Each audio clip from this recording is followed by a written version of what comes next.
It's being recorded. So Keith's our managing broker. Wonderful. Yeah, so, awesome. So we've got 13 people online, 14 online. I apologize for being late. I got caught up in my chattiness. So, I'm excited to introduce you guys to Amber. She has an amazing program that she's put together, an amazing story on how you have entered the business in such a unique opportunity. And what I love about this is for those of us that are doing the Golden Letters programs, the one or expireds or FSBOs, what is one of the most common objections we get? I'm just gonna rent it. I'm just gonna rent it. And then we go, okay. Or if you have a listing that's expiring and they decide that they're gonna rent it, and you just let them go ahead and do that, and you miss out on the opportunity to earn some money. So this, I believe, is going to be over the next 2 to 5 years, a very, very, very legitimate way for us to supplement our income in the real estate industry. So, did I set that up well? Yeah, you did great. So, Thank Amber, you. come on up. Let's give her a hand. Thank you. Awesome. Yeah. Okay, great. Yeah, so I want to kind of just start quick with who I am and what we do. So I am the owner of Lease Liaison. So I founded this program and built a software because of my 10 years in real estate doing rentals. So as just a quick introduction, I've lived up in Denver for about 10 years, and then I've been down in Colorado Springs for 10 years. Before I started real estate, I was doing life insurance for many, many years. So I've always been commission-based, love commission, love sales. And that's me. And whenever I stopped doing life insurance, I decided to get into real estate because I figured it might be easier to sell a house than selling someone on their funeral before they pass away. And I figured if I can do that, I can do real estate. So I was at the time just starting out. I was solo agent, trying to get leads, working on business, and I was in a condo complex. And my landlord knew I was a realtor because of my application to apply for the rental. And she said, hey, listen, I've got another condo. If you would be willing to show this condo, market it for me, and just find me the tenant, send them this application, I'll approve it. I'll give you $1,500. Do you want to do that? And I was like, yeah, sure. Because I live in this complex. That's great. So I ended up leasing it in about a week. And my job was to market it, take the photos, post it, show it, send them the application, and then I walked away. And as soon as the lease was signed, she gave me $1,500. And then she said, I actually have 15 units in this complex. Do you want to do all of them? And I was like, yep. Sure do. And once I started doing that, I realized that this is a very interesting setup. How many of us have done rentals? Anybody done rentals? Okay. Work with tenants or landlords? Landlords. Okay. I found that as a new agent, we always get tenant leads, right? Like that's abundant tenants that want us to show properties. And that was not something that interests most of us, because that means that I'm driving around God's green earth in order to go to one place to another to show these tenants a rental. I don't know how I'm getting compensated. I think the MLS lists it for like $150 if you want to do that. And our hope is maybe these tenants will turn into a buyer next year, and then I'll get the relationship, right? Because I worked so hard for them and I was so great. But what I realized is that actually the client is the landlord, and that the landlord is just like a seller, right? They are the ones that are getting the deposits. They're the ones that are getting rent, just like they're the ones that are netting at the closing table. And who pays the commissions? The landlord is somebody that has funds to pay me. And what else I found out working with these investors is that they don't like property management. Property management is a very ugly word to people with money and wealth. Why is that? They have to pay them. And they're taking a percentage of the profit, right, every month. And so what they want is what realtors do on a daily basis. They want me to market it. They want me to catfish it and look all pretty on market. They want me to show it for them. They want me to pre-screen every call that comes in, all the tenants, because they don't have time to do that part.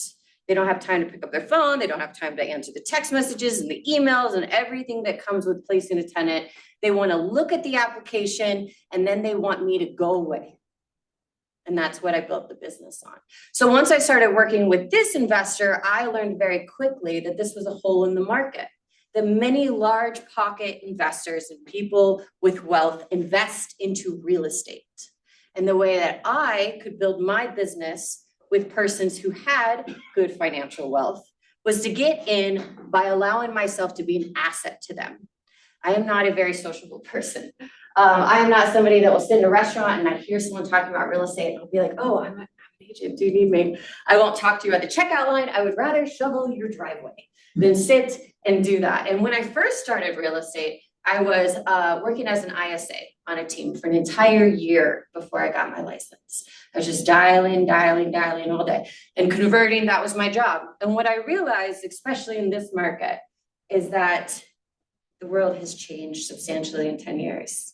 That the ability to get your phones answered when you're prospecting in the office from an unknown call or someone who does not have your contact in their phone is becoming more and more problematic, right? How many of you are getting spam calls every day? I don't even know if I can answer my business line half the time because I don't know who's trying to sell me something. The one person that is consistently answering their phone calls are landlords because they have active rentals on the market and they're anticipating an unknown call coming into them. And what I also learned is that the more that I got out in the field, the more properties that I showed. And the good thing is it's one property, right? I know where this property is. That's my landlord's property. I'm showing it to them consistently, that one, right? So I know all about it. The landlord's my client. But when I'm meeting people, I get to meet them in person and I get to show up as Amber with my business card and convert them and ask them questions and see what kind of things I can help them with in the future, even if they're not planning on buying today. So how many of you would show a rental property for another agent for a week if they offered you $1,500? Me too. How many times would you have to show up? At least once. At least once. If you're good, only once. Yeah. We'll go through scheduling. I like to bulk it. Here's some examples of some real stories that I have encountered doing rentals. So one was actually last year. This was a luxury rental of mine. It was $5,500. It led to a series of $3 million transactions last year. What happened is that tenant came to see the property. A landlord was my client. And they said, we're actually selling our property down the street. And this is why we're looking for a rental because we want our house to be vacant. And so we're going to move into a rental so we can show it. And I said, great. Do you have a listing agent? Can I interview for that? I like to ask if I can interview. It puts them into a power position. And they said, yes, great. So I went ahead and secured that listing appointment and I sold their house for them. 6 months later, they wanted to buy a house in that neighborhood. And then we bought the house. Landlord then decided that this was great, but no longer shall I do this. I'm going to go ahead and sell 3 transactions with that one property. Second scenario, and I have an abundance of them for you, but just as examples of how this leads into relationships, was the investor. So I met an investor for a townhouse. It was a small rental. She had a townhouse. It ended up that she had a very large portfolio. She had about 8 different townhouses that she wanted a 1031 tax exchange into single family homes because she did not like the HOA regulations and things that were happening, which is very common right now. So we ended up doing 8 transactions for her because I sold all 4 townhouses and got her all 4 new single family homes with that one listing appointment for a townhouse. Just by meeting that landlord and talking about her options with her. We have expired listings. I had an expired luxury listing that could not sell, wasn't sure what they wanted to do, which how many of us have had those conversations right now, right? So my suggestion to them was to dual market, which is something that agents don't understand how to do, or they don't know that they can do. So my pitch is, listen, I can do both. Do you want to fish out of both ponds? We can list it for rent and we can list it for sale and we'll see which one comes first. Either way, I'm winning the relationship because there's no way I'm not going to perform. I'm either going to rent it for them or I'm going to sell it for them. We did end up selling that one before we rented. And then of course we had the tenant buyer. A landlord contacted me about a rental property that they had already placed the tenant in. I worked with them a year prior, so the tenant was in property. And they wanted to know whether or not I could pre-qualify their tenant to purchase the rental home because their tenant wants to buy it. So that was an off-market transaction, which happens frequently, and allowed me to go ahead and facilitate that as a transaction broker without ever having to market it. So those are some examples of how rentals can lead into sales. What we're seeing right now, rentals is a bad word. A lot of agents don't do rentals because they don't understand who the client is, how to do it, and where it actually can come into larger paychecks for you. Right now, accidental landlords are on the rise. Why is that? Bought at low rates at some point. 100%. Gold star, gold star. Yeah. Yes. So here's a little snippet from our favorite company, Zillow, who says that the highest share right now of accidental landlords, as they're calling it, is in Denver. Accidental landlords, meaning people who are becoming landlords that should be sellers. And why are they doing that? Because of interest rates. They're locked into low percentage interest rates. They don't want to give that up, right? Their property is an asset. And what happens if they feel as though they can't reach the equity that they think that their asset should be worth? They hold and they say, okay, well, we'll rent it, right? Which to me seems like a pristine time to be able to get in the door with investors, landlords, people that should not be landlords because they don't know what they're doing, secret. And be the advocate, be the professional and the local professional that's going to help them. Now I'm going to tell you something else quick. I'm going to jump ahead. So I know that other people offer this and large corporations like our friend Zillow offers this. So in 2024, I had too many doors. It was way too many rentals per month. I was dealing with about 25 on my own. And I decided I'm just going to open up an office. I'm going to get admin, I'm going to get staff in, and I'm going to get people to answer the phone for me. I'm going to build out this entire business. And what happened was that every time the phone rang, they said, hi, this is Lease Liaison. How can I help you? And they said, can I talk to Amber? And I would train and I would train and I would train. Here's frequently asked questions. Here's ways to, it didn't matter. And I'll tell you why, is because they weren't realtors, they were admin. And the problem is that they wanted to talk about, should we drop price? How are the showings going? What do you think I should do? Did you look at the application? What do you think? What would you do? And they constantly want that human. They want that person to talk to, which is the problem, is that I can't be a million Ambers, right?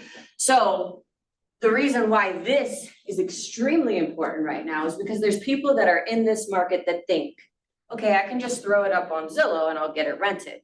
But the problem is they don't realize that this is a second full-time job that they don't have time for. Showing the property, marketing the property, handling the inquiries, doing all these things, which I have a solution for you as well so that you don't have to do those things. However, it's why they want a person. It's one of those things that they don't want another login, they don't want another software. All the software is doing is telling them how to do it and not doing it for them. So that's a big difference. So yes, rates are elevated. Inventory is growing substantially. And right now we have an opportunity gap happening in the market between the rentals and the buy sells. So why agents ignore rentals? They think it's a waste of their time. They don't know how to get compensated. They think it's low commissions. They don't see long-term relationship value. They don't know the laws. They're unfamiliar as to what that entails. Liability is a very scary word with rentals. We all don't want liability, which is why I've created tenant placements instead of property management. So we'll go through that. And they don't know the process. They don't know from prospecting to leasing. There's no really clear roadmap. We don't get trained on rentals. We don't really understand how to do them, which is great. Because if you implement it in office and you are an agent in the office that does them, guess how many referrals you're gonna get just from your office. It's like, go ahead and take it if you know how to do it. Yep.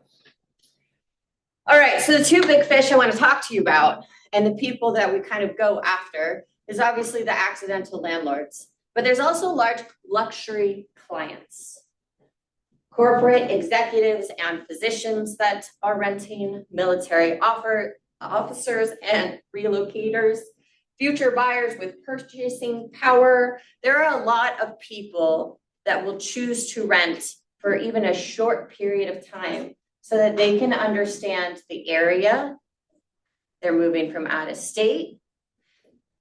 How many times have you heard, oh, we do want to buy, but we just want to check out the area first. We want to make sure that we like it here. We're just testing the market, right?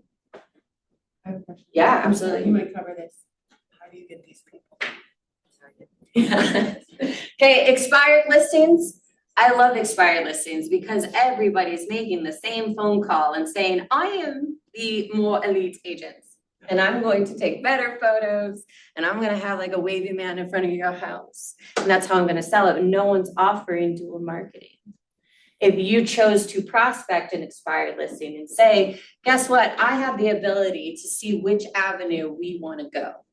Do you want to look at renting? And do you want to look at the sale? And we can do it simultaneously. And the great thing again about that is I'm never going to not perform. So as the agent, even if they choose to sell next year, which is happening to 3 of my listings this month, all last year listings, lease came up again, and now we're selling. I know that I have that contact because I didn't let them down. I didn't overpromise, I didn't underdeliver. I gave them options and we went with the avenue that they chose. So they remained in control the entire time. And now I'm an agent that they trust. Okay. High-end properties, looking for options, building relationships with buyers. So again, we get a lot of higher end people that are in the luxury market, luxury rentals, especially if you can get into the higher dollar amount of rentals, you're also getting into a higher dollar amount of investors and buyers. That's just the way that works. And then again, investors. So the thing that I like about rentals, like I said, I've gone down to townhouses and rented them and met people with larger pockets than I ever did in luxury. I have a couple landlords that own multi-complexes. These guys are big, big fish, bigger fish than $1 million, $2 million, $3 million buyer. They've got investment portfolios. And that means they know what they're doing. They're looking for a well-educated realtor that can do both. And I can tell you that I was shopping around, calling numerous agents, and I would say things like, what's your cap rate in your city? Do you know what the cash flow is for this property? I had an agent last year that was buying on our side, and the deal terminated a day before closing because she quoted the cash flow of that property wrong for the investor that was buying it. She also marked the contract as primary. If I had known, I could have saved her the effort because I know exactly what the rental market's doing in my area. And I know exactly how much you can cash flow. And I know my city's cap rate. And I know the best areas that somebody wants to rent in, right? And when you know both, you are now an irreplaceable asset to that investor because there's not a lot of agents that are willing to do both enough that they can educate them on exactly how to build or liquidate their portfolio. I also like retired investors. I got one this year, called me and said, Amber, I'm tired. The laws have changed. This is a lot to me. I'm done. We're gonna liquidate. And we're liquidating 8 houses in his portfolio that were all rentals, and he is going to go live on the beach. So repeat business and portfolio growth is also great because guess what happens with rentals? They're tenant eventually. They renew consistently all the time, right? So you're always getting that opportunity of them either calling you back, the tenant moving, the tenant buying, or the landlord choosing a different portfolio path. 1031 tax exchanges are huge in this group of people, huge. Because and even like I have an investor right now that owns 3 different townhouses in Denver, and he decided that he's moving to Houston, and he's like, honestly, I just want my rentals closer to me. So we're gonna 1031. Now I get the referral on the Houston side, right? But still, that's 3 sales for me just because he's ready to get his portfolio somewhere else. This is how you meet these people. Okay, the dual marketing advantage is that I kind of jumped into this slide ahead of time, but obviously it gives people a little bit more flexibility. I love offering dual marketing in my prospecting. Even when I'm talking to a landlord that wants tenant placement services, all I have to do is go there and bring them the CMA for rent and for sale and explore options with them.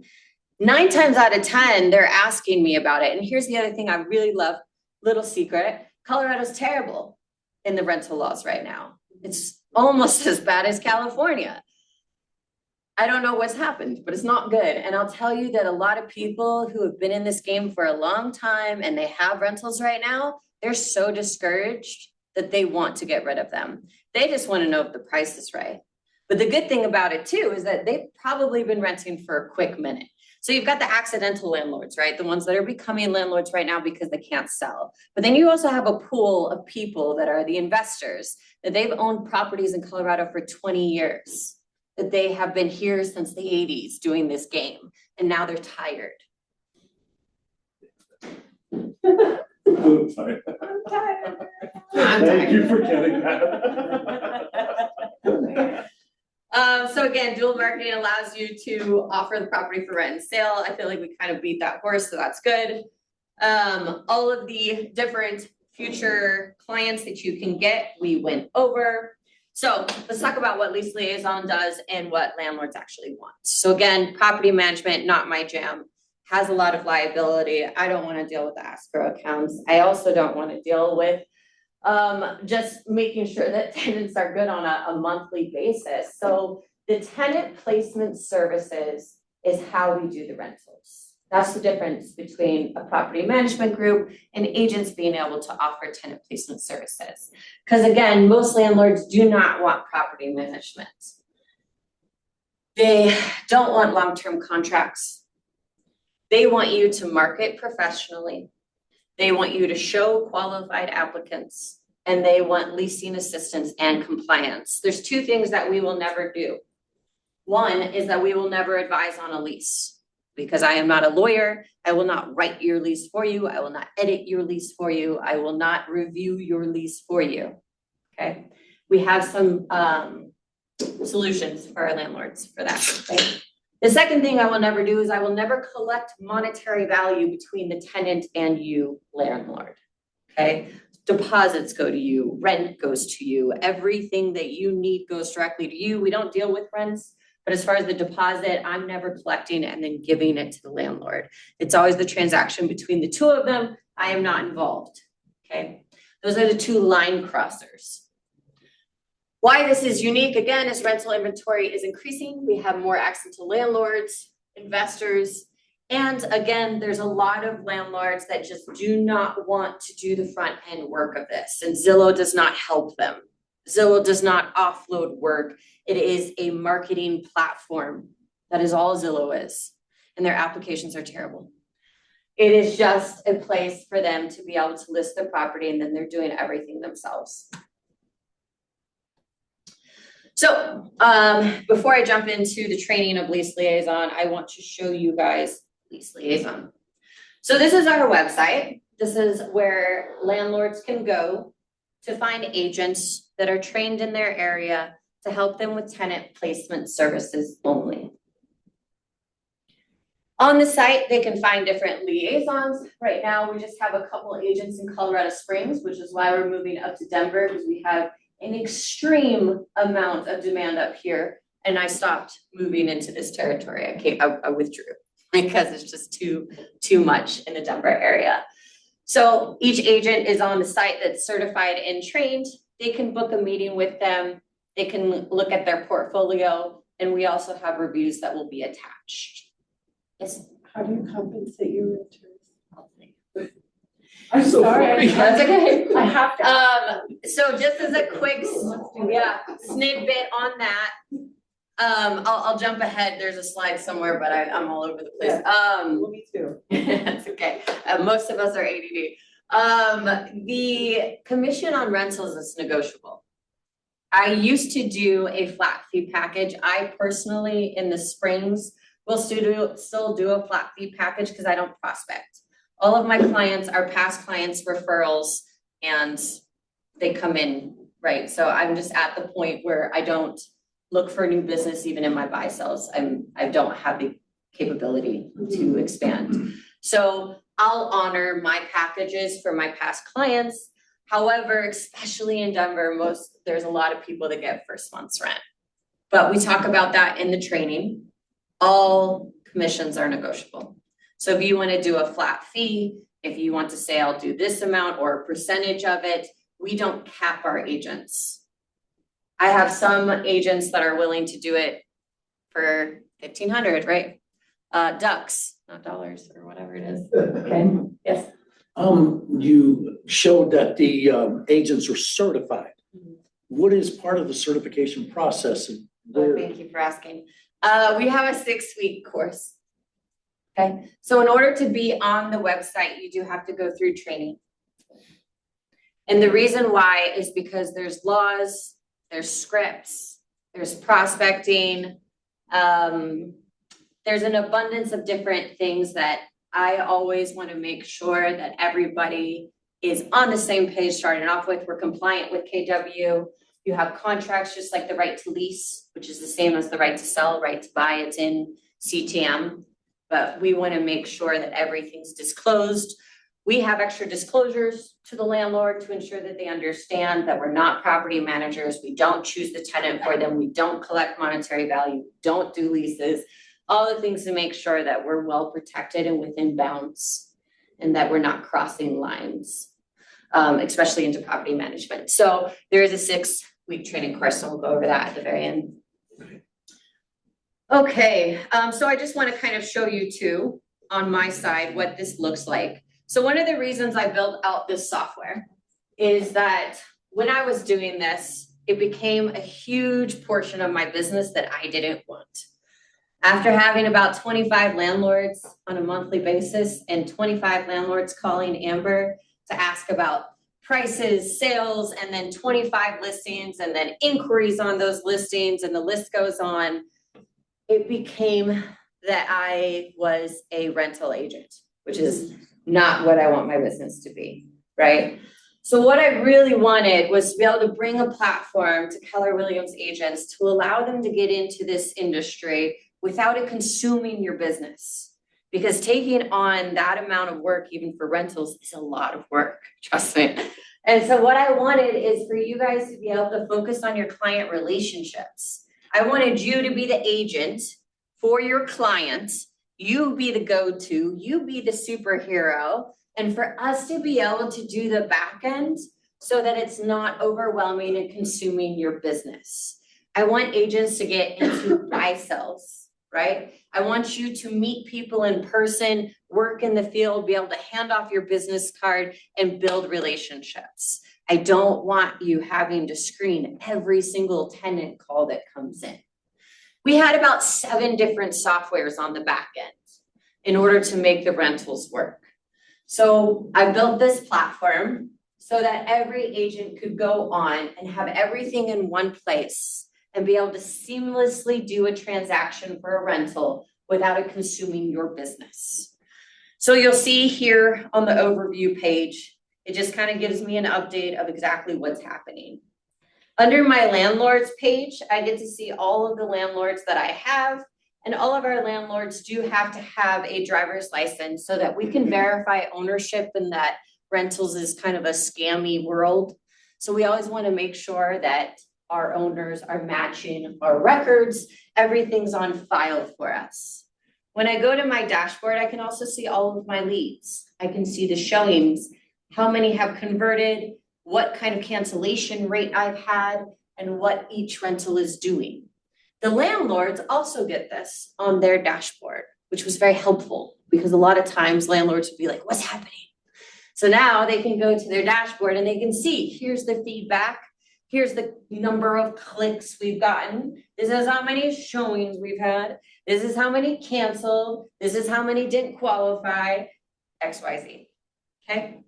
I can go into my properties tab, and in my properties tab, I get to see exactly what's happening on each. Live on Show Mojo, that's our live feature platform that blasts out to 52 different websites, so we're not just on Zillow. Syndicate is similar to the MLS, but I don't love it for rentals because we do like to refresh and relist our rentals.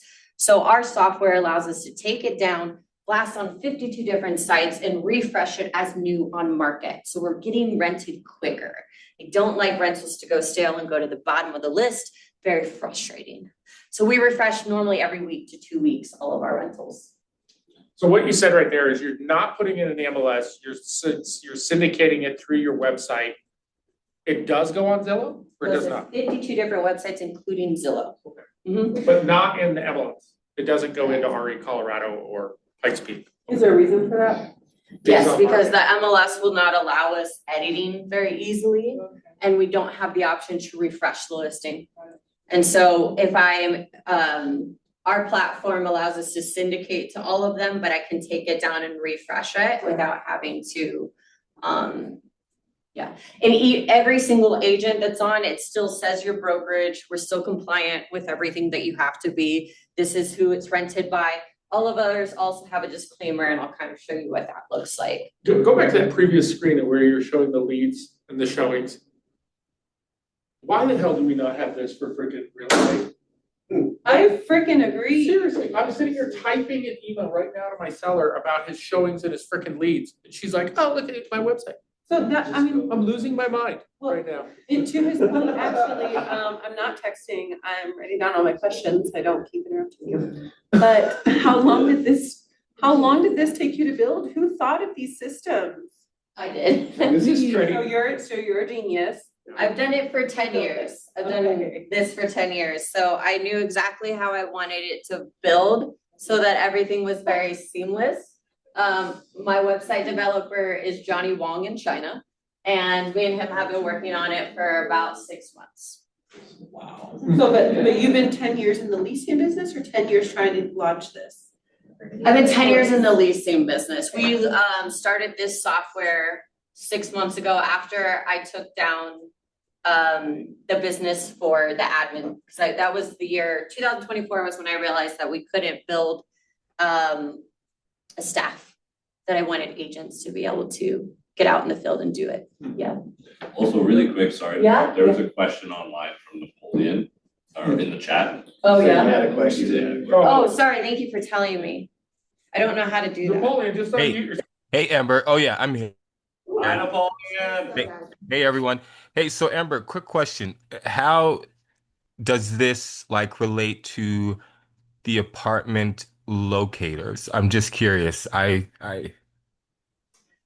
Apartment locators. Yeah, so like the locating services. So a lot of these, let's say like the apartments and even some developers and agents, I've noticed that they have relationship with what they call like apartment locating services. Mhm.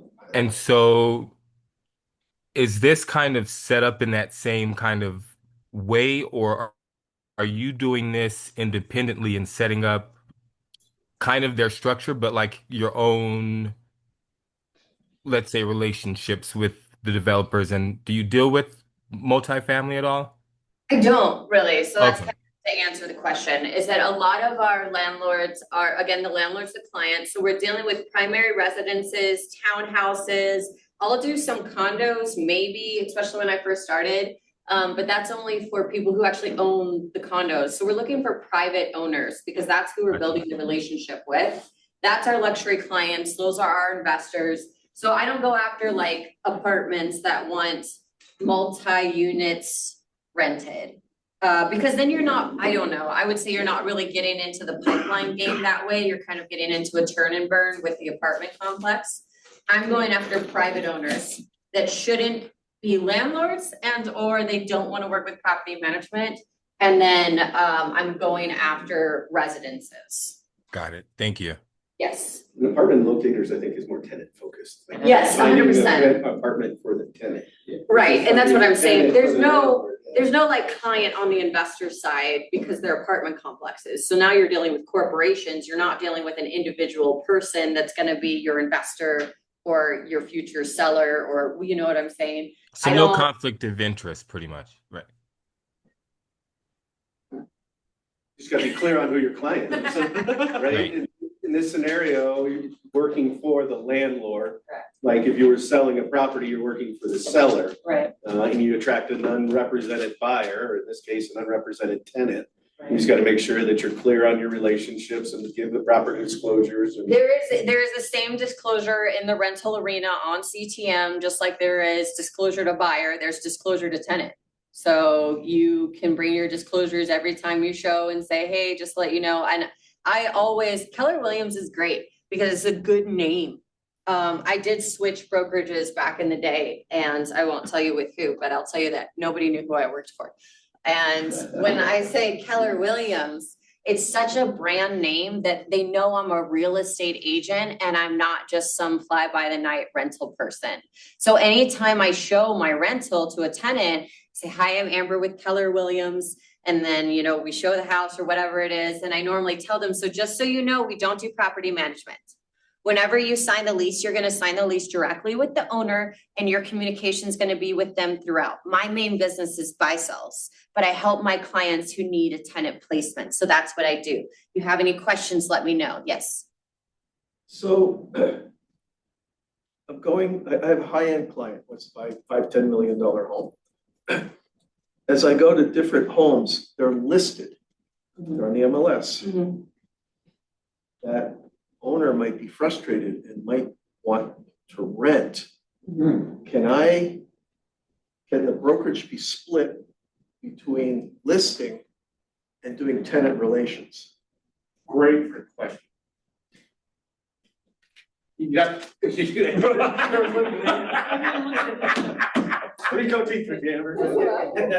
I just want to make sure I understand the question. I don't want to cross the sign. Yes, no, you can't. It's still sign crossing. Thank you. I understand now. Okay, yes. I do It want is- to do it. Yeah, I bet you do. Illegally. No, you have to get right. So I've had landlords come to me before that have it's for sale. And they're like, we want you to do tenant placement. For me, I say absolutely not. You have to be an agency fully with me and then I'll dual market it for you, but I can't tell you what to do with your life, right? And I can't tell you who to work with. If you ever decide a different avenue, but I will not list for rent at the same simultaneously as, unless it's an agent in my brokerage and I get their blessing and we both agree and we want to tag team it, 100%, yes. And that, You could do a whatever, that cooperative type thing. You've got- But generally the answer is no to my question. I say, You have to do yes, some due diligence. Yeah. Amber's made a business decision that says, if you're listed, I'm not gonna work with you. that's my Just choice, like right? to find a tenant. If it is listed for sale, you'd have to do some follow-up and maybe ask the listing agent, are you simultaneously marketing this for sale or for lease? And if they say no to that, because your exclusive right to sell does also have the option for you to double in or co-market it like Amber is talking about for a sale or for a lease. You can just do that one document, if you check the proper boxes. Well, and the other If those thing, boxes aren't checked, then you can solicit that landlord for the tenant placement business. So that's where But you gotta make sure you're very clear of, hey, you're with Amber for the sale, and I'm only gonna be talking to you about leasing after you made sure that the listing agent's current agreement doesn't cover that And our service. dilemma is always our dilemma. You never know what the listing agent has signed with the homeowner. You don't know when it expires. You don't know if they've done it Right. for this stuff. But if it's strictly just hey, I signed with Amber to have my house sold, and then you come to solicit your leasing services, that's different. different services underneath real estate brokerage. I was gonna look into it. Yeah. Expireds is a great avenue for that as well, that there's no agency. I'm under the impression it's still sign crossing, but I could be mistaken. You know, for me as well, it does depend on the other agent, right? Yeah. Cause if you've got a 2-year listing agreement or something like that, and I'm just gonna get the rental, like, I appreciate it, I'm not gonna do it, because I know that I'm probably gonna steal the relationship if I perform, right? Cause who are they gonna go with? Money first. They're gonna go with Maybe the sell the person that house, gave yeah. them the money, right? So, and that's why it's such a huge relationship builder, because I can perform, and you're gonna be the agent that let them expire, right? So. anyways. We have 2 questions online. Okay. I saw your hand up, Kelly, we'll get you second, but Brittany had a question. What if we get calls from tenants who are looking for properties? How can I place them on one of your units and how can I place them in one of your units and get paid? Right now, and I've thought about it, right now, we don't have a tenant model. And the reason is because, again, they just don't have funds. And I've tested the waters, like, okay, if you want me to represent you and go show you all these houses and set up these appointments and guide you on how to do the application and XYZ, I'm gonna charge you for that. Here's my fee. And they're like, oh, I don't like that. Because they're giving, again, deposits, they're paying rent, first months, whatever, they've got their pet fees. So typically they don't have the wiggle room. I'll refer them to the site. I'll say, hey, here's all of our available rentals on leaseliaison.co. You want to take a gander at it, let me know if anything pops your interest. At this time, we don't have a tenant agency, or I don't. Yes, sir. In your rental listings, are you offering any sort of a co-op to a tenant broker? Because we're not on the MLS. Well, you don't have to either way. You don't have to either way, yes, Yeah. but I don't. If an agent calls me and says I'm showing a tenant, I say that's great. Landlord is not offering any sort of compensation. Yeah, I say good luck. Let me know how it goes. Okay, Kelly, you had a question? Just unmute yourself.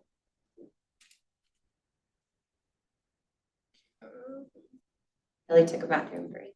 Maybe. Kelly? All right, Okay. maybe it's an old question. Okay, no, sorry, I just couldn't get my phone to go to like the microphone to get me to unmute. So Oh, sorry. So if you're like have somebody, you have a house listed and you're also advertising it for rent, once you have a tenant in there, is it no longer for sale, or are you keeping it on the market and now marketing it to buyers who would be purchasing it with tenants in it for the remainder of the lease? I mean, you could put it on the investor section of the MLS, or you could, post it as tenant place. It's very difficult depending on the property. But we also have great tools, which I would love to build a little bit more. Like, we have a Facebook group with our investors in there, and they're constantly looking for our off-market transactions that already have a tenant in place because they want to know the cash flow. And so we have I have over 3,000 investors in our database of people who are looking for off-market transactions. So it depends. I find it more difficult right now for like townhouses, because as you guys know, the insurance is really complicating cash flow with some of these apartments and condos and townhouses. So they're more looking for single family, but if you can solidify a lease, then absolutely you can start advertising to investors. However, the open market is always the best avenue for sale because you're not limiting your buyer pool. Now, could you do that? Yes. You could say, hey, I'm going to sling it to our investors, or I'm going to post it on this group that we have, or I'll send out an email to our investor database and see if anyone's interested in that. So it's not that it's off the table for you to do that. It's going to limit your buyer pool. Yeah. And Okay. the reality is the properties that are gonna be attractive for investors to buy are gonna be the ones with great cap rates. Right. And those are the ones that the current investor landlord is not gonna necessarily be interested in giving up. Right, that's And true. so if it's cash flowing at a place where it's gonna be attractive to other investors, why is the current owner looking to sell it? Right, well, You know, so- and Well, because they don't want to deal with it, basically, right? Or they're ready to cash out of their investment. If they didn't want to deal with it, I would assume they wouldn't sign the lease and they would just continue to sell, keep it on the open market. If they really wanted to get rid of it, yeah. Landlord to select their tenant rather than trusting that the previous landlord did good screening on them and Right, all of that stuff, because when it sells, it's selling subject to the terms of the lease that's in place. The new owner can't change any of the terms. They've got to allow that to run through the expiration of the lease that was put in place. Just because the ownership changed doesn't mean that the new owner has the right to change the terms of that lease that was put in place before. correct. Yeah, and investors are sharks. They want good deals. That's why they're investors, right? So if you have an average home for sale that's at market value and it has a renter in it, that doesn't necessarily attract them. It has to have a good cash rate, or it has to be kind of a screaming deal for them to, they're looking for the screaming deals. That's why they're investors. Did I miss anybody else's I question? think we're all caught up. Thank you. Okay, other just features I wanted to show you guys with the site. Again, you have your properties all in one place. When I view the summary, this is the landlord inputting all the information. So what this does is it goes to our admin portal and it goes to you as an agent so that we can list it for you on those 52 different sites. So we act as your transaction coordination company through the rental process. So therefore, you are not pre-screening tenants. You are not having to pick up the phone and qualify them. You are not having to book your showings. You are not having to do applications, and you are not having to put it on the market. Lease Liaison does all of those things for you so that you get to show the house and work with your client. Because those were the things that really time sucked me, was the admin part. And I don't want you guys focusing on rentals, right? I want you using it as an avenue to build those relationships. So, yes. Oh, I'm sorry. It's okay. I was just gonna say, yes, you're showing it and, but who deals with the tenants again? Who's the property manager to take the The call? landlord. So Lease Liaison in the marketing phase, we're the ones that on the back end handle all of the pre-screening of the tenant. So I'll actually show you No, I exactly. mean, at 2 a.m. when they're. The landlords. When they're. I was wondering that too, okay. So The in lease is this signed. scenario, once the property is leased, the relationship's over, just like the sale, right? Yeah. You're listing Yeah. contract. ends. The lease signing acts as a closing. Yeah. You get paid, Yeah, that's how. we're gone. So we're just kind of like a showing agent, really. Yeah. You're marketing and showing it. You're exposing the rental to the tenant markets out there and then showing the property. It's not the property management. It is not property. No, no, No toilets. no, that's the toilets. sell, no Yeah. property management, okay? My current one that I have. Right, so I can actually, if I can figure out how to show you how this kind of process works on this end. So let's just pretend we have an available rental, and I like this one. So I go to schedule a showing. This is what the tenants are gonna see on their side. So they're gonna fill it out. And then they have pre-screening questions. They're gonna go through that. They're gonna upload their ID, because we always make sure we have the ID of tenants. I like that for just, I always mandated that as a single female just walking into houses with strangers. So we always have the ID uploaded just for safety issues. Goes through the pre-screening with them. You can see then we also do have the option to virtually stage our properties. This is taken with an iPhone, and this is what our rental properties look like. So we have AI software for the photo editing and virtual staging, because you have to show them how competent and how great you are, right? So my goal as the leasing agent is to show them how I work. I want them to know how professional I am. I want them to know how I communicate. I want them to know how good I am at what I do, and that I'm good at all the arenas, right? And the thing with real estate is that we have so many different avenues that we can work out of. You can do commercial, you can do manufactured, you can do land, you can do ranches, you can do rentals, and we just don't talk enough about the rental side of things. Okay, good question. That phone number popped up. Who is that? Is that like? That's our office. Okay, it's your actual Keller Williams office. No, it's the lease liaison office. So tenants calling in will come to us to offload the work for you so that you are not dealing it. So then as an agent, this is my calendar, and this will also sync to your Google.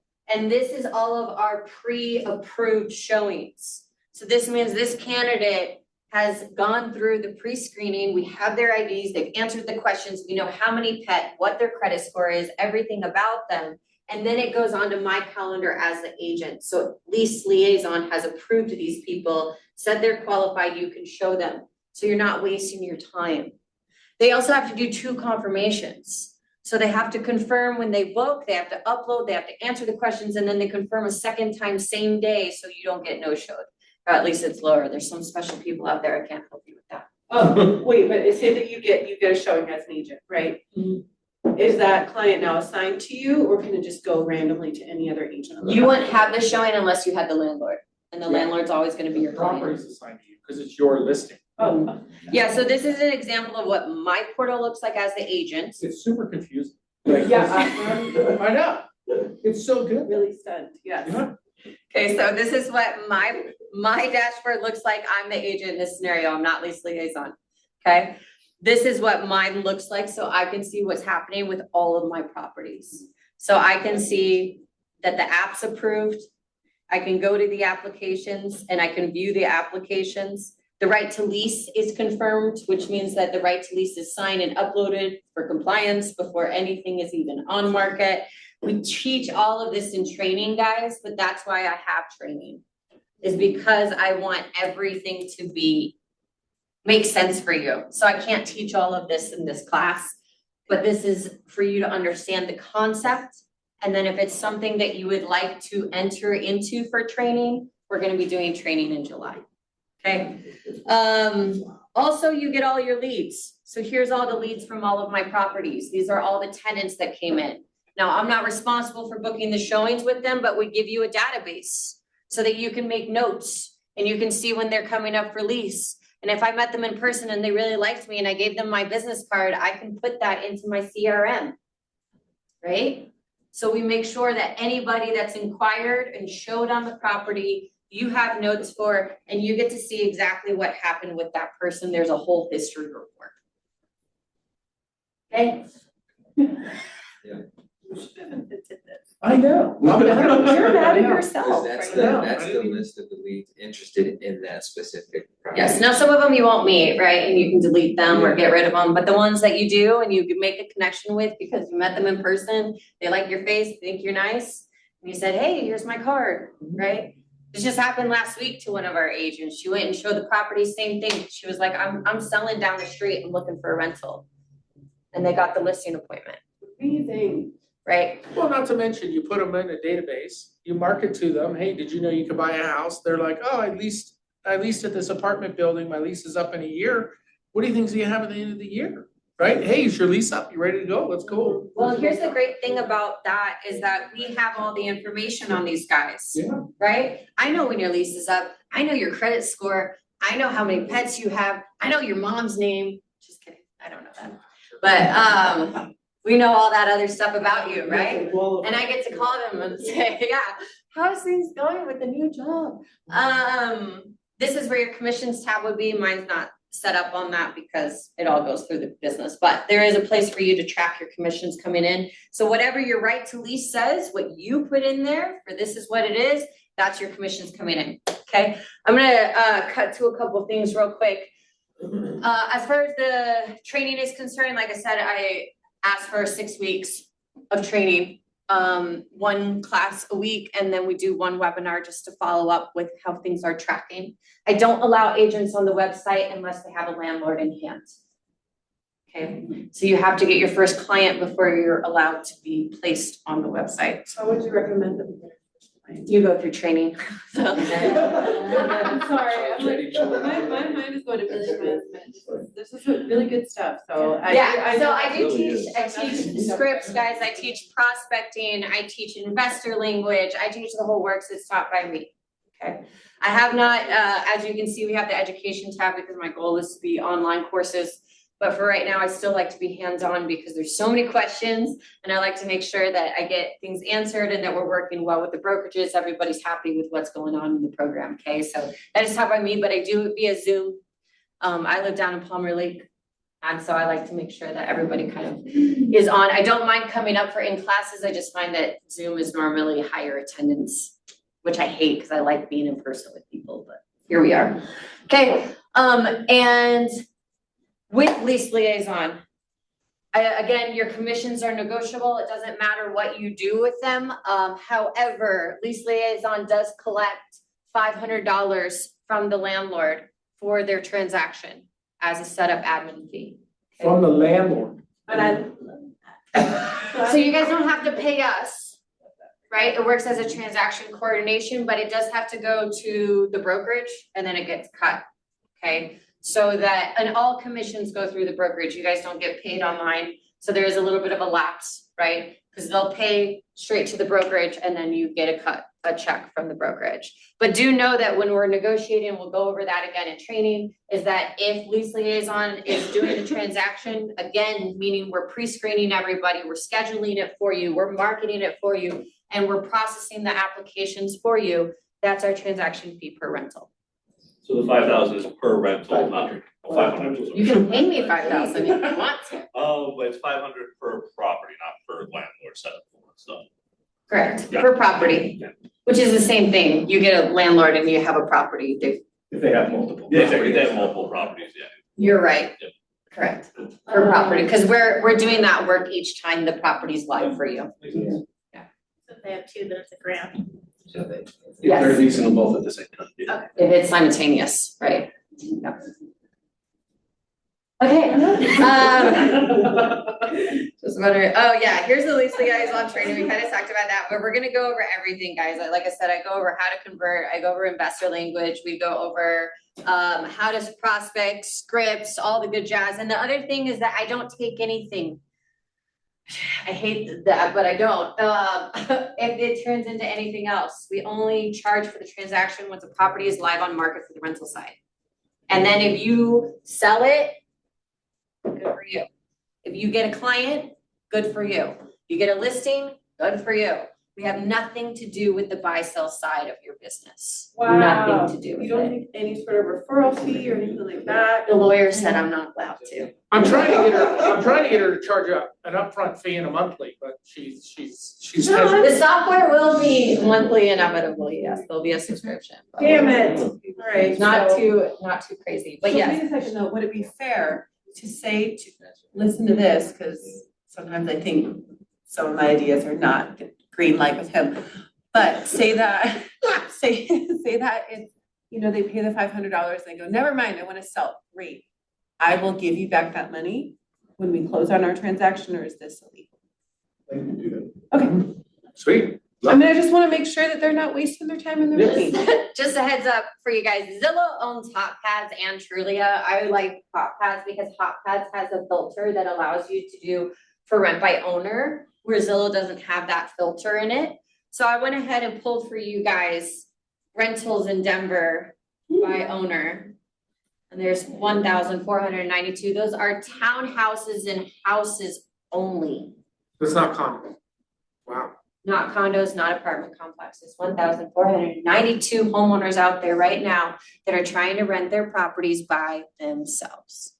And it wasn't Zillow, which one did you? Hot Pads, Trulia, and Zillow are all syndicated across the same platform. So Hot Pads and Trulia is Zillow inventory. But like I said, I like Hot Pads because it allows you to filter the for rent by owner. And then you're pulling up owner occupied or owner landlords only. And you're not having to like click on the pictures and stuff. Do condos like significantly add to that, I would imagine? Oh yeah, we put in condos, we're at like 5 probably or something. Okay, Ms. Amber, yes. do you do short-term and mid-term rentals at all? I do, that would be a separate class if people wanted to do that. There is a conversion that turns over a little bit quicker. And I charge more to my landlords when I do that because they normally want to be on like furnish finders, which is a fee, and I'm not paying for it, Is there a side of that, because I have experience in short-term and mid-term rentals, is there a side of that you also have your agents do, or is it just you for now? I train whoever wants to do it. It's part of the rental arena. So, luxury rentals, furnished rentals, which there was a huge flux of furnished rentals that was happening because everybody got banned by Airbnb and all that stuff happened, and HOAs came out of the woodworks with laws and compliance. And so all of a sudden people were like, what do I do with my fully furnished rental? And so they were looking for somebody that would place.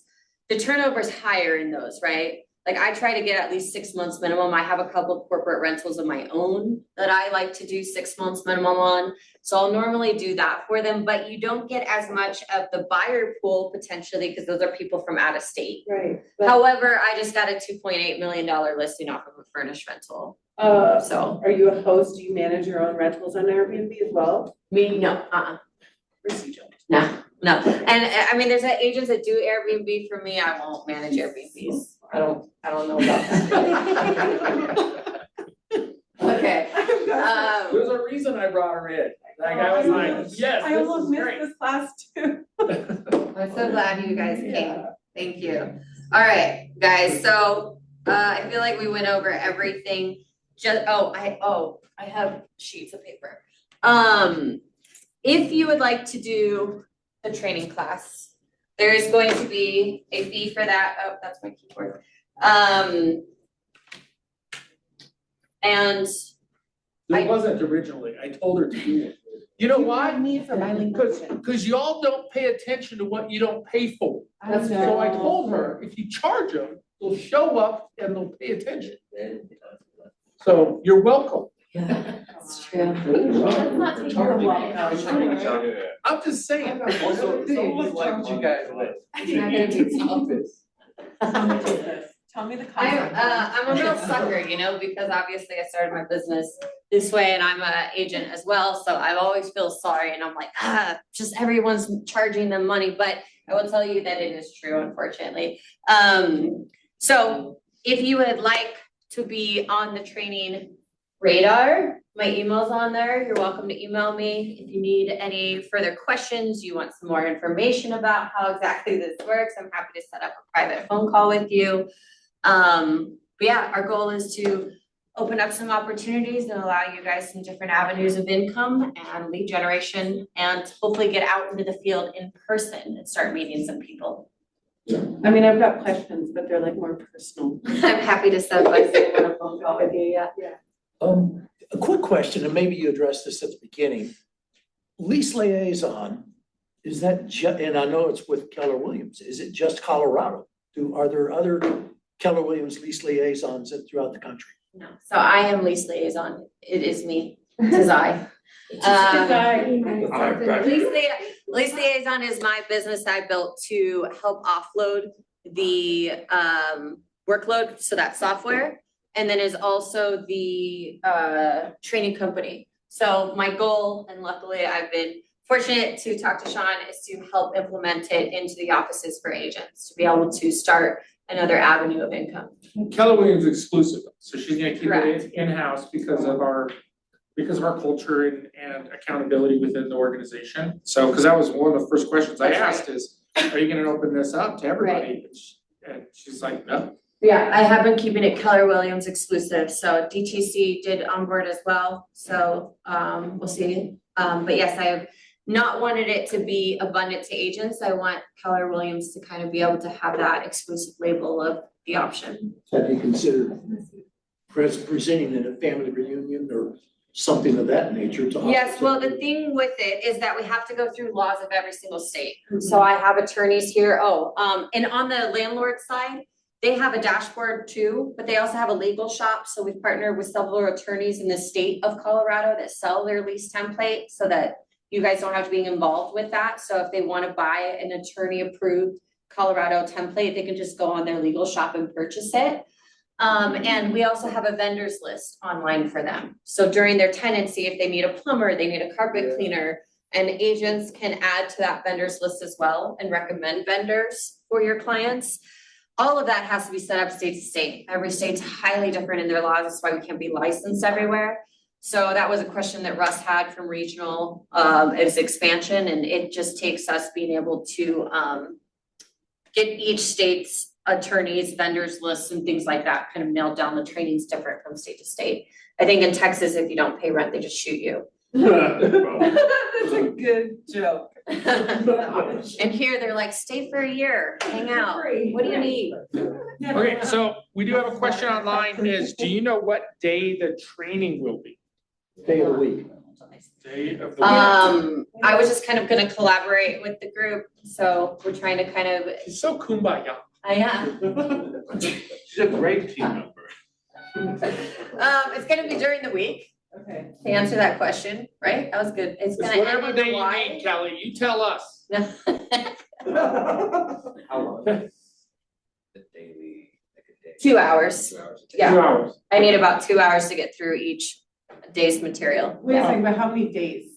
It's gonna be 6 weeks, 6 to 8 weeks, because I'd like a couple afterwards to continue on support. Then every day for 2 hours. No. No, one day a week for 2 hours, yeah. Kelly has permitted you for Tuesday, Thursday, or Friday. That's your choices. Thank you, Kelly. Yeah. No, actually, I said not Tuesday, Thursday, or Friday. Reading is hard. So Monday or Wednesday? On Monday? Let's keep it the positives, Monday or Thursday now. Yeah, Yeah. good. Okay. Mondays or Thursdays are great. Yeah. Barb, I do- Mondays or Wednesdays.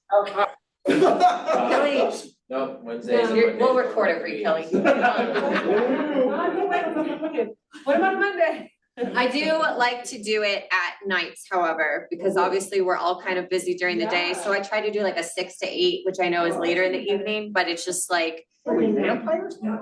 I would do 8 to 10 if you guys, but How about 7:30? I just, it's difficult, obviously, during the day. Yeah. This is why you don't give them options. I know.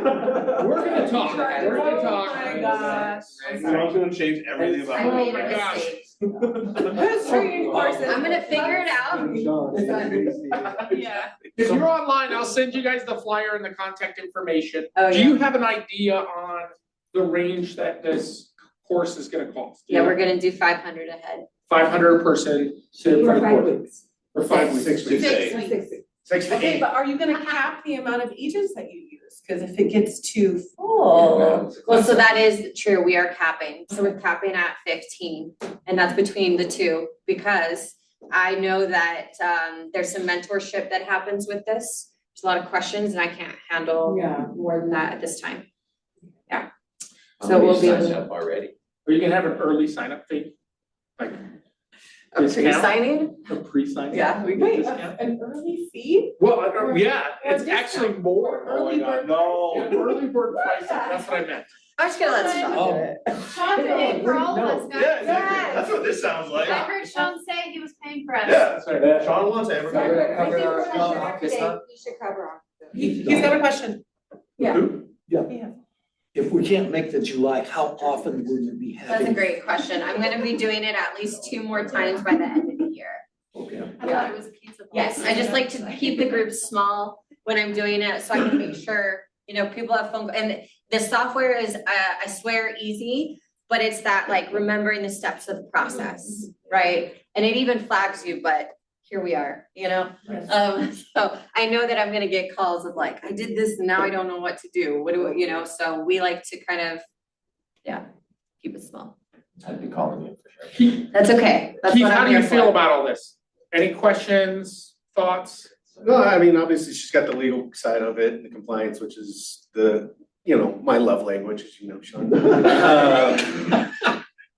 So, and I can talk to Amber a little bit, just to what my requirements here would be. Okay. For our files and stuff along those lines. But overall, it's an opportunity for sure, and one that's under market. And if you're not interested in doing any of that, we do offer a referral fee for our property management company. So you send us a person, and you don't have to do any of this, and you can get some mailbox money from that. So what if we did the leasing side and then turned it over to you? And I got no funds to pay you, because at that point, So what if I charge the I charge a 45% of the first month's rent to place a tenant. And I pay a 30% referral fee off of that. You give me a landlord that has already got a tenant in place, I'm getting 10% of the monthly rent, there's nothing to share. Yeah, but if we already did the leasing side, and then they want management, would you? I'll take the property management from that point forward. Sure. It's happened. Okay. Sometimes I have property managers that we place and then they take over, but I don't think it's probably the most motivating. Yeah, I can't pay you anything for that referral. Right. You get your fee from the landlord off of that placement of that tenant, and then you want to send them to me, we'll help them with the management from that point forward. Yeah, because you probably get some landlords who think I can do this from Kansas City, and then Oh, they're yeah. like, this is a pain in the butt. Yeah, And then you for could sure. say, well, you know what, we have property management we can refer you to if you don't want to deal with toilets and roofs, Right. right? Yeah, and you still get compensated, like you said, by the landlord. They still pay the placement fee and then, Absolutely. Okay, any more questions? No, so if you're already doing your marketing, like I'm gonna encourage you to put a line item in your marketing that this is a service that you're going to start providing, start having those conversations. Obviously, you'll train us on how to do the presentation. But just keep this in mind, like I know on those objections, we get those objections. So I assist with tenant placement. Are you open to that? And then we can start moving that direction with some clients. Because I know we all have people in our database. Yes, how much do you charge for like being part of the platform monthly? nothing yet. What, do you have an idea in mind, like what you're going to be charging? $500 per Yeah, I'm like, door I at don't this know what I'm point. paying for. Yeah, it's that. Plan at as this many point. through as you can until the prices go up. Yikes. I wouldn't be concerned about it at this point. Okay? I don't know how much talks to show. Yeah, Do you exactly. screen- Do you screen your agents first, or you just like pay the 500 and you're on Each of board? them have to go through the training, obviously, And so. then get a client. And get a client, yeah, you can't get on the platform. I don't allow that anymore. I was, and we had an abundant, and then I decided you have to get a client and go through the whole process first before you're on it, yeah. Yeah, that's fair. Do you have agents, like you're expanding up to the Denver metro area, are you gonna have agents in, like focusing in areas, or it's just like, hey? No, because you're bringing the properties in. Yeah, So well, it's wherever you specialize. and I guess it's wherever you wanna drive to, you know, right? Cause you're gonna be showing that one property continuously until it gets rented, which can be as easy as one showing, and it can be, you know, depending on I mean, we talk about that in training, right? We talk about the same thing in buy sells. There's some landlords you just don't wanna take that will want you, and it's like, this isn't a good conversion, or I'm not gonna be able to get the rents. I mean, there's times just like you go to a listing appointment, hopefully, you know, if someone wants $1 million for their property and it's worth 700, are you gonna take it? Because that's time and money, right? Is that gonna be I don't know. If a landlord wants 5,000 and I know that they're at 42. The good thing about the rentals though is that they're much more easy to adjust because we're not on the MLS. So we don't have to drop the price in that manner. We can refresh and relist, but we go over all that in training. But there's some times that maybe it's just not the right fit of a client for you. Kelly had another question, and then we gotta wrap up. Kelly? Yeah, can we use this platform for commercial properties? Ooh, that's a great question. I don't have it formatted for commercial. At this point, to be honest with you, I've not done commercial, but I'd love to learn if somebody wants to run down what they need, but I don't have it yet. That's a good suggestion. All right, well, thank you. Let's give her a hand. We'll send out an email with contact. You can point out Steve. I was gonna introduce him. I got it. Dude, I know how to do this. Who is? Gosh, Keith don't trust me no more. Steve, come on up, man. This is Steve Dennis with Homestead Exteriors. He's our lunch sponsor today. Thank you for lunch. You didn't miss me coming in with a dolly, did you? We did. I have enough food. Yeah, see that. That's awesome. Well, we have another 17 online, so they're hungry. Get in here. Oh, I have enough for 30, so yeah. wow. You don't want it? I have a crew that's waiting. Okay. No, it's all gonna stay here. So what do I have, 5 minutes? 5-10 minutes. Yeah, you're good. All right. What do you got? Okay, so this is usually a 15-minute deal, so I'll go fast. 15. So, that's okay. Steve Dennis with Homestead Exteriors. We do siding and window replacement. And a lot of people look at me the same way you are. What am I doing here? But you guys get a lot of roofers in here and talking and inspectors and painters. What other kind of people you guys get in here? Landscape. All kinds of stuff, right? You don't really think about it until it happens to you. Some of you guys are newer, some are older agents. Something always comes up on a job, whether it's on the exterior. And I'm here just to help out when that comes about, whether it's before the inspection or during the inspection. And you guys never usually give me a lot of time to come out there. Okay, Sorry. so before you guys leave here, make sure you leave me a card so I can put you on my phone, so I know who's calling, or grab one of mine and text me. Just because when the time comes, there's not a lot of time to answer questions. It may not be, A lot of times it's just regarding concessions. You guys are trying to work out some numbers with whether you're getting money for exterior work, siding or roofing. It doesn't matter to me what I'm going out there for. If you just need help, maybe your buyer needs some peace of mind, I'll run out there. The old company I worked for, we used to charge you guys just to go look at the house, no matter what it was. I just said, I'm not gonna charge anybody. I'll just go help you out.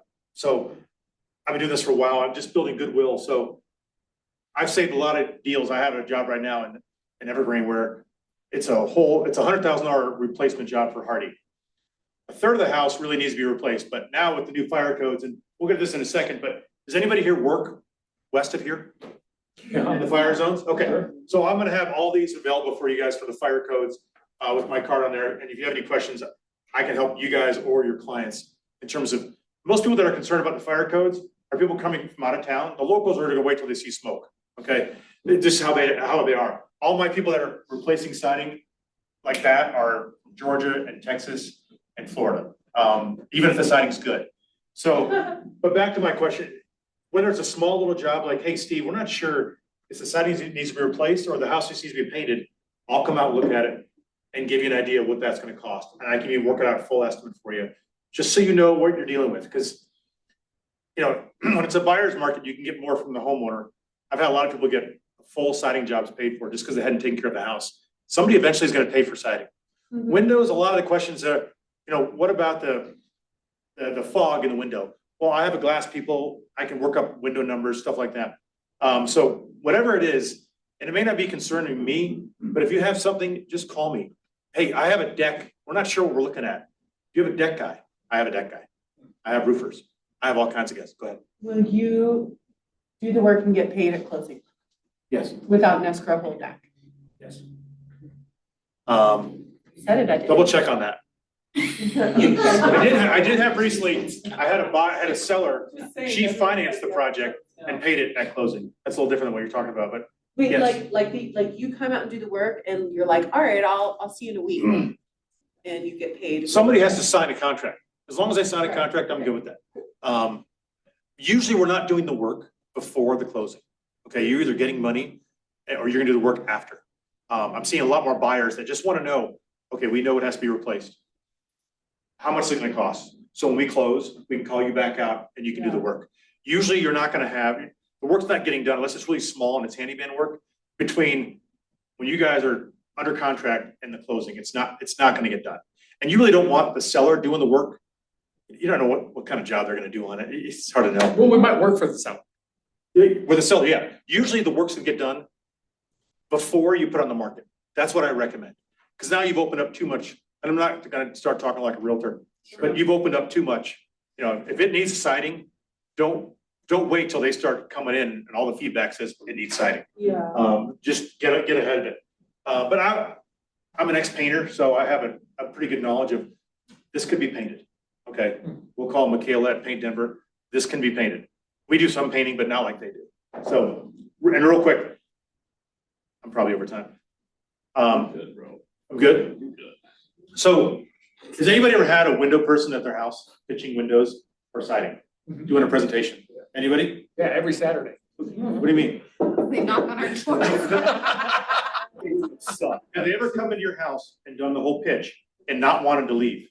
Mhm. Okay, if you haven't had that, have you ever been in Cancun and been in a timeshare sale? Okay, that's how most of the people in our industry is. I feel like you're talking at me right now. Like, yeah, I feel called out right now. It is how they are. They all start with windows, they talk about their products and then they push financing and try to get you to sign today. We just don't do it that way, okay? We take our time, we spend a lot of time doing design work. You know, you've been in your house 20 years, let's not make this decision in 2 hours, okay? There's no hurry. And it's been working for us. I was in a larger company before and then we all left. The company got too big and stopped caring about the homeowners, stopped caring about the crews. So we took the A crews and we started a new company a couple of years ago and it's going well. And I take my time with homeowners. More times than not, I hear somebody, we just had 2 other companies in, they wouldn't leave. I would never work with them. You know, what's different about you guys?